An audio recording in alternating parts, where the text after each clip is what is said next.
ایک دفعہ کا ذکر ہے، کہا ایک چھوٹے سے گاؤں میں ٹمی نامک کا ایک چھوٹا لڑکا رہتا تھا۔ وہاں ایک خوش مزاج اور متجسس بچہ تھا جو اپنے ارد گرد کی دنیا کو تلاش کر ناپسند کرتا تھا۔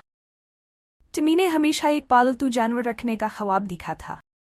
ایک دھوپ کی دوپہر جب ٹمی باغ میں کھیل رہا تھا، اس نے جھاڑیوں کے پیچھے سے ایک بے ہوش افسوسناک میانو کیا، لیکن بلی کے بچے کی ماں کا کوئی نشان نہیں تھا۔ وہ جانتا تھا کہ وہ چھوٹی بلی کو اکیلا نہیں چھوڑ سکتا۔ اس کی ماں نے ٹمی کی آنکھوں میں عزم دیکھا اور رضامندی دی۔ انہیں ایک چھوٹا سا ڈبہ ملا اور اسے نرم کمبل سے باندھ دیا۔ ٹمی کی ماں نے ایک ڈش میں تھوڑا سا راسترا وسکرز ٹمی کے خاندان کا حصہ بن گئے۔ ہر صبح ٹمی سرگوشیوں کو چیک کرنے کے لیے جلدی اٹھتا تھا۔ اس نے اسے کھلایا، اس کے ساتھ کھیلا اور اس بات کو یقینی بنایا کہ اس کے پاس سب کچھ ہے جس کی اسے ضرورت ہے۔